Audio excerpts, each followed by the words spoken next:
Hello students, एक बार फिर स्वागत है आप सबका अपने यूट्यूब चैनल 1-to-1 क्लासेस में। मैं आपका अपना दोस्त नितेश बजाज आप लोगों का एक बार फिर से स्वागत करता हूं।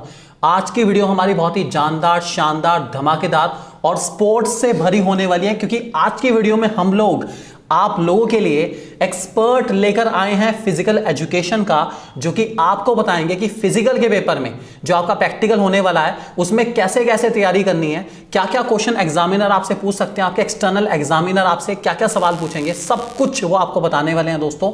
बहुत ही अच्छे तरीके से आपके डाउट्स को लेने के लिए हमारे बीच मौजूद है यहां पर मिस्टर अनुज चौधरी, जो कि फिजिकल एजुकेशन में बहुत ही ज़्यादा एक्सपीरियंस्ड फैकल्टी हैं। ऑलरेडी 3000 से ज़्यादा बच्चों का एज एक्सटर्नल एग्जामिनर वो वाइवा ले चुके हैं, और बास्केटबॉल, वॉलीबॉल और इसके अलावा क्रिकेट के बहुत ही अच्छे खिलाड़ी वो हैं।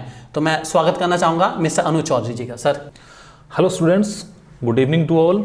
My self Anuj Chaudhary and I have more than 6 year experience of physical education teaching in my school. So आज जो मेरा टॉपिक है कि मैंने आपको बताना है कि आप सेकंड टर्म का जो प्रैक्टिकल है फिजिकल एजुकेशन का, उसको कैसे अच्छे से दे सकते हैं और बच्चे कहाँ कहाँ लैग करते हैं और एग्जामिनर उन बच्चों से क्या एक्सपेक्ट करते हैं।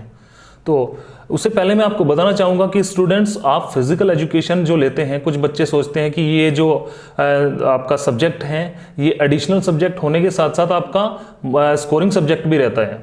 तो अगर आपको ऐसा लगता है कि जो आपके मेन स्ट्रीम के आपके मेन सब्जेक्ट हैं, उन सब्जेक्ट के अंदर आपका कोई एक पर्टिकुलर सब्जेक्ट, जैसे फॉर एग्जांपल साइंस वाले बच्चों के लिए आपका जो सब्जेक्ट फिजिक्स है या केमिस्ट्री है या मैथमेटिक्स है, अगर किसी सब्जेक्ट में आपको लगता है कि आप उसमें जो है पासिंग मार्क्स ला सकते हैं और आप उसमें एफर्ट लगाएंगे, बहुत ज़्यादा एफर्ट लगाने से भी आपके स्कोर थोड़ा कम रहेगा, तो आप क्या कर सकते हैं, आप अपने जो एडिशनल सब्जेक्ट हैं, एडिशनल में आपके ऑप्शनल में आपके फिजिकल एजुकेशन रहता है, कंप्यूटर रहता है और इंग्लिश वगैरह रहते हैं, उनके अंदर आप जो हैं कम एफर्ट लगाने के बाद स्कोरिंग थोड़ी ज़्यादा कर सकते हैं। तो फिजिकल एजुकेशन को आप लाइटली ना लेके उसमें अगर आप कम एफर्ट लगाओ तो उसमें आपकी स्कोर बहुत अच्छा रहेगा, ठीक है। और जो स्कोर है आपका फिजिकल एजुकेशन में, वो आपकी ओवरऑल परसेंटेज को ही गेन करेगा। अगर आप कहीं पे एडमिशन लेना चाह रहे हैं तो आपकी ओवरऑल परसेंटेज वहाँ पे काउंट होती है।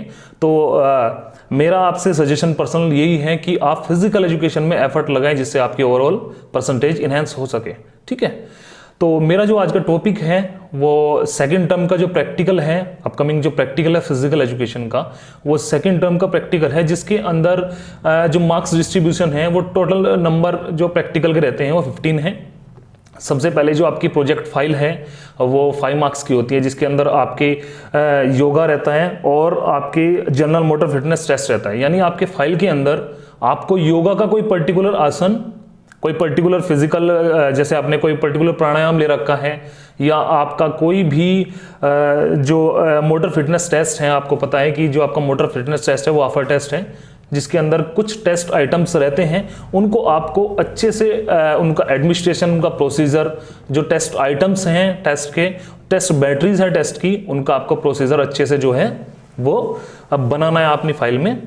तो आपका जो फाइल के लिए कंटेंट रहेगा वो यही रहेगा, आपका yoga and general motor fitness test, ठीक है। तो इसको आपको फाइल में अच्छे से बनाना है, डेकोरेट करना है, और उसके जो जहाँ पे आप थ्योरी लिखोगे, ज़रूरी है कि राइट साइड में जो आपने थ्योरी लिख रखी है उससे रिलेटेड चीज़ें आप लेफ्ट साइड में जो हैं उस पर डेमोस्ट्रेट करें।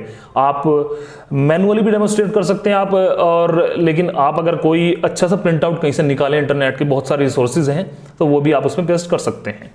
तो सबसे पहली चीज़ तो आपकी प्रोजेक्ट फाइल है, जो बहुत इंप्रेसिव होनी चाहिए, जो आपको रिप्रेजेंट करती है एग्जामिनर के सामने। वो अगर इंप्रेसिव होगी तो आपकी ओवरऑल जो है आपको कंसिडर प्रैक्टिकल एग्जामिनर जो है वो अच्छे से करेगा। देन आपको परफॉर्मेंस में क्या करना है, सेकंड 5 मार्क्स की तो आपकी प्रोजेक्ट फाइल है, जिसमें आप जितने मार्क्स जो है अच्छे से ला सकते हैं वो आपके ऊपर डिपेंड करता है, जैसे ये फाइल बनाते हैं। इससे आप अगला आपके 5 मार्क्स के जो हैं वो फिटनेस एक्टिविटी, यानी आपको जो फिटनेस एक्टिविटी है वो आपको कोई भी फिजिकल फिटनेस एक्टिविटी और या योगा के कोई भी कंटेंट आपको डेमोस्ट्रेट करना है। फॉर एग्जांपल, आपको पता है कि कार्डियोवास्कुलर फिटनेस कैसे डेवलप होती है एक किसी भी एथलीट की, किसी भी प्लेयर की, किसी भी स्टूडेंट की, वो कोई भी कॉलेज स्टूडेंट्स है या आपका स्कूल स्टूडेंट है, ठीक है, उनकी फिजिकल फिटनेस कैसे डेवलप होती है, उसमें से कोई एक पर्टिकुलर एक्सरसाइज, कोई एक एक्टिविटी आप डेमोस्ट्रेट कर सकते हैं एग्जामिनर के सामने। इससे अलग आप योगा की कोई आसन भी आप एग्जामिनर के सामने जो है वो दिखा सकते हैं अच्छे से, जिसके अंदर आप परफेक्ट हैं।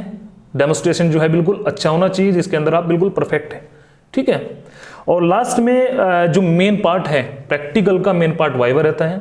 बहुत सारे स्टूडेंट्स सोचते हैं कि जो हमारा टाइम टू को प्रैक्टिकल का सिलेबस है या फिजिकल एजुकेशन का थ्योरेटिकल सिलेबस है उसमें से marks examiner questions put up करते हैं, बट ऐसा नहीं है। देखिए बहुत सारे बच्चे क्या काम करते हैं, जब बच्चों से क्वेश्चंस पूछते हैं तो वो हेजिटेट हो जाते हैं, और हेजिटेट होने के बाद वो उनके अच्छे से आंसर नहीं दे पाते। तो होता क्या है, आपकी प्रेजेंटेशन जो है वो एग्जामिनर के सामने जो है वो थोड़ी लो रह जाती है, ठीक है, जिससे आपके मार्क्स जो है वो कम हो सकते हैं। तो आप कॉन्फिडेंट रहिए, अपनी नॉलेज को देखिए, नॉलेज होना और उसको एग्जीक्यूट करना वो दोनों अलग अलग चीजें होती हैं। कुछ बच्चे कम नॉलेज के साथ उसे बहुत अच्छे से एग्जीक्यूट करते हैं, कुछ बहुत ज्यादा नॉलेज होने के बाद थोड़े हेजिटेट हो जाते हैं। तो हेजिटेशन भी एक मैटर रहता है। जो एग्जामिनर प्रैक्टिकल लेने आ रहे हैं वो भी किसी स्कूल से हैं, वो भी आप और हम लोगों के बीच में से हैं, वो भी बच्चों को पढ़ाते हैं, तो उनकी साइकोलॉजी भी आपके टीचर्स जो स्कूल के अंदर टीचिंग कर रहे हैं वो किसी भी सब्जेक्ट का है उनके जैसी ही रहती हैं। तो आप उनके सामने हेजिटेट मत हो और बहुत अच्छे से अपने आप को, अपनी नॉलेज को, अपनी चाहे वो आपकी फिजिकल परफॉर्मेंस है चाहे आपकी कोई थ्योरेटिकल नॉलेज है, उनको अच्छे से एग्जीक्यूट करें। तो मेन चीज जो है कि क्वेश्चन कहाँ से आते हैं, मेन बच्चों के क्वेश्चंस हैं। जैसे कि पहले भी यूट्यूब पे जो है बच्चों के कमेंट्स में बहुत सारे कमेंट्स आए कि क्वेश्चंस किस तरह के होते हैं, ये हमारा मेन पार्ट रहता है आपका प्रैक्टिकल का। तो क्वेश्चन देखिए हमारे फील्ड में जो है एग्जामिनर्स जो होते हैं, कुछ प्लेयर्स होते हैं। एक तो फील्ड होता है आपका परफॉर्मेंस रिलेटेड फील्ड्स, एक होता है थ्योरेटिकल यानी teaching and coaching related field.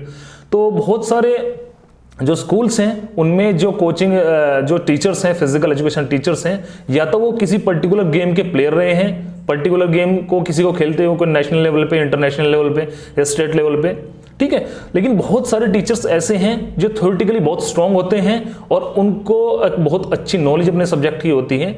तो वो जो क्वेश्चंस पूछते हैं, मेनली मैं बात कर रहा हूँ सबसे पहले जो थ्योरेटिकल टाइप के जो एग्जामिनर्स होते हैं जिनको थ्योरी की बहुत अच्छे डीपली नॉलेज होती है, तो वो जो क्वेश्चंस पूछते हैं वो मेनली ऐसे चैप्टर्स से पूछते हैं जो मेन चैप्टर्स हैं फिजिकल एजुकेशन के अंदर।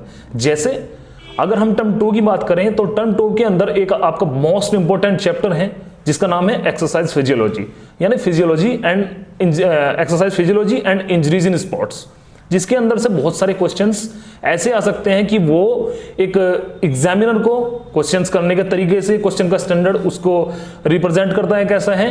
और दूसरी चीज है कि क्वेश्चंस एग्जामिनर ऐसे ही पूछता है जिनका जो आंसर है थोड़ा लॉजिकली यानी थोड़ा एक बहुत स्टैंडर्ड का हो। देखिए अगर क्वेश्चंस वो पूछ रहे हैं तो बेसिकली आप 12th क्लास के स्टूडेंट हैं, आपको ये तो नहीं पूछेंगे वो कि आपको जॉगिंग कैसे करनी चाहिए, आपको रनिंग कैसे करनी चाहिए। मेनली आपको इस तरह के क्वेश्चंस पूछेंगे कि आप रनिंग करने में और जॉगिंग करने में फिजियोलॉजिकल डिफरेंसेस कौन कौन से हैं। What is cardiovascular fitness, what is cardiovascular endurance, what is pulmonary ventilation, what is respiratory system, responsible organs of particular system. For example आपके रेस्पिरेटरी हो गया, कार्डियोवास्कुलर हो गया, ये सारी चीजें, ठीक है। तो आपके जो थ्योरेटिकल टाइप के पर्सन्स होते हैं वो 2 चैप्टर आपके पास है टर्म 2 के अंदर, एक्सरसाइज फिजियोलॉजी यानी physiology and injuries in sports, and दूसरा मेन आपका जो चैप्टर है वो ट्रेनिंग इन स्पोर्ट्स, इसके अंदर इंटीग्रेट करके डोपिंग भी उसके अंदर दे दिए गए हैं। तो मेन ये 2 चैप्टर्स हैं टर्म 2 के अंदर। अगर कोई थ्योरेटिकल टाइप जो पर्सन आता है एग्जामिनर में एज एग्जामिनर, ठीक है, तो वो आपसे इनमें से क्वेश्चंस ज्यादा पूछने की कोशिश करेगा, ठीक है।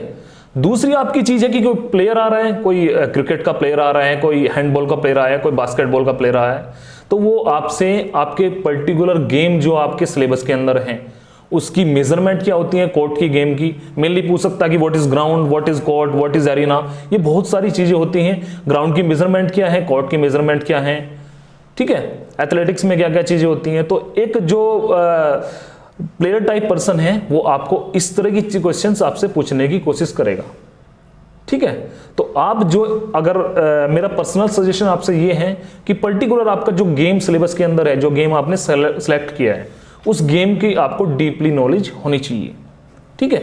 और वो नॉलेज आपको इस तरह की होनी चाहिए कि जैसे फॉर एग्जांपल अगर डीपली क्वेश्चन पूछेगा कि बास्केटबॉल की प्लेयर की जो जर्सी होती है उनके नंबर्स कहाँ कहाँ मेंशन होते हैं, कितने से कितने नंबर होने चाहिए, फॉर एग्जाम्पल यानी 4 से लेके 12 के बीच में नंबर होने चाहिए, कितने होने चाहिए, ऑफिशियल्स कितने होते हैं, और बाकी इस तरह के डीपली क्वेश्चंस पूछते हैं। ठीक है, तो बिल्कुल भी हेजिटेट नहीं होना है। अगर थ्योरेटिकल टाइप पर जो एग्जामिनर है वो आपसे बहुत जो अच्छे चैप्टर हैं आपके, जैसे मैंने आपको अभी 2 चैप्टर बताए, एक्सरसाइज फिजियोलॉजी एंड ट्रेनिंग वाला जो चैप्टर है वो आपके टर्म 2 के अंदर इंक्लूड हैं, उनसे आपको क्वेश्चन पूछेंगे। बट अगर वो किसी पर्टिकुलर गेम के प्लेयर हैं तो वो आपसे गेम से रिलेटेड क्वेश्चंस पूछेंगे। ठीक, तो स्टूडेंट्स जैसे मैंने आपको भी बताया कि आपको हेजिटेट नहीं होना है, आपको एग्जामिनर के सामने बहुत अच्छे से अपने आप को एग्जीक्यूट करना है। और मेरी पर्सनल एडवाइस आपसे यही है कि फिजिकल एजुकेशन अगर आपने ऑप्ट किया है, आपने लिया है, तो उसके अंदर आपको एफर्ट लगाने हैं। आप मोर देन 90 मार्क्स उसके अंदर कम एफर्ट में भी अचीव कर सकते हो in comparison to other subject. ठीक है, तो ये सारी चीज़ें, आई होप ये सारी चीज़ें आपके लिए बेनिफिशियल होंगी। जो चीज़ें मैंने आपको अभी बताई हैं, जो कंटेंट मैंने आपको बताए हैं, उन्हें आप अच्छे से अगर पढ़ के जाएंगे तो आप बहुत अच्छे मार्क्स जो हैं प्रैक्टिकल के अंदर लेंगे। ठीक है, और आपको फिजिकल एजुकेशन की जो और चीज़ें हैं, जो और कंटेंट हैं, थ्योरेटिकल चीज़ें हैं जो फिजिकल एजुकेशन के टर्म 2 की, उनकी अगर आपको वीडियोस देखनी है तो आप मेरे चैनल अनुज चौधरी क्लासेस, जिसका लिंक आपको डिस्क्रिप्शन में मिल जाएगा, उस पर जाके और वीडियोस भी देख सकते हैं। ठीक है।